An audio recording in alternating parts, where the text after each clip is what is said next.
झारखंड राज्य के खिलाड़ियों के लिए राहत भरी खबर सामने आ रही है। झारखंड सरकार ने यह तय कर लिया है कि अब राज्य के सभी खिलाड़ियों को सरकारी नौकरी मिलेगी। इसे लेकर राज्य सरकार ने नियमावली भी अधिसूचित कर दी है। अब झारखंड में राष्ट्रीय और अंतर्राष्ट्रीय स्तर पर बेहतर खेलने वाले उत्कृष्ट खिलाड़ियों को इस नौकरी का सीधा लाभ मिलेगा और उन्हें सरकारी नौकरी मिलेगी। इसे लेकर पर्यटन, कला, संस्कृति, खेलकूद और युवा कार्य विभाग ने झारखंड उत्कृष्ट खिलाड़ी सीधी नियुक्ति नियमावली अधिसूचित की है।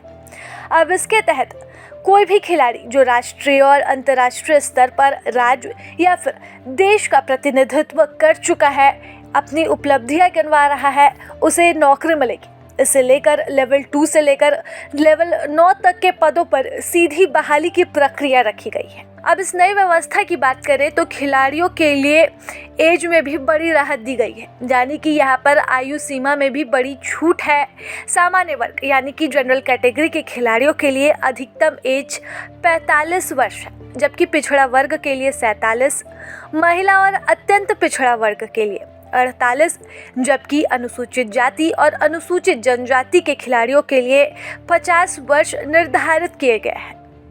अब इस नियमावली की माने तो आवेदन करने वाले खिलाड़ी झारखंड के स्थायी निवासी होने चाहिए, यानी कि अगर आप झारखंड के स्थायी निवासी हैं, आपके पास झारखंड का डोमिसाइल है, तो आप इस कैटेगरी में फिट बैठते हैं। अगर आपने किसी भी राष्ट्रीय स्तर की प्रतियोगिता में झारखंड का प्रतिनिधित्व किया है, अंतर्राष्ट्रीय स्तर की प्रतियोगिता में झारखंड का प्रतिनिधित्व किया है, तो आप इस बहाली के लिए सीधे हकदार होंगे। अब लेवल 2 से लेकर लेवल 6 के बीच शैक्षणिक योग्यता भी मायने रखती है, यानी कि आपकी क्वालिफिकेशन के आधार पर भी राज्य सरकार आपको नौकरी देगी। अगर आप ग्रेजुएटेड हैं तो आपको लेवल 6 से लेकर लेवल 9 तक में नौकरी मिल सकती है। अगर आप इंटरमीडिएट पास हैं तो आपको लेवल 3 से लेवल 5 के पदों पर नियुक्ति मिलेगी।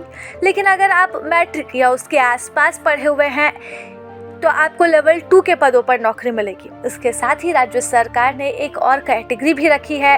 अगर खिलाड़ी मैट्रिक के भी समकक्ष नहीं है, यानी कि उसकी शैक्षणिक योग्यता उतनी भी नहीं है, तो उसकी नियुक्ति भी दूसरे आधार पर की जाएगी। इसके लिए भी अन्य शर्तें पूरी करना ज़रूरी है। यानी कि कुल मिलाकर कहा जाए तो झारखंड के खिलाड़ियों का भविष्य उज्जवल होने वाला है, क्योंकि ये कहावत थी कि पढ़ोगे लिखोगे तो बनोगे नवाब, खेलोगे कूदोगे तो होगे खराब। लेकिन अब इस कहावत को बदलते हुए झारखंड सरकार खिलाड़ियों के भविष्य को उज्जवल कर रही है। और अगर ऐसा हो जाता है तो झारखंड का हर वो खिलाड़ी जो बेहतर प्रदर्शन कर चुका है, उसके लिए ये बड़ी और राहत भरी खबर होगी। प्रभातखबर.com, विश्वास वही, रफ्तार नहीं।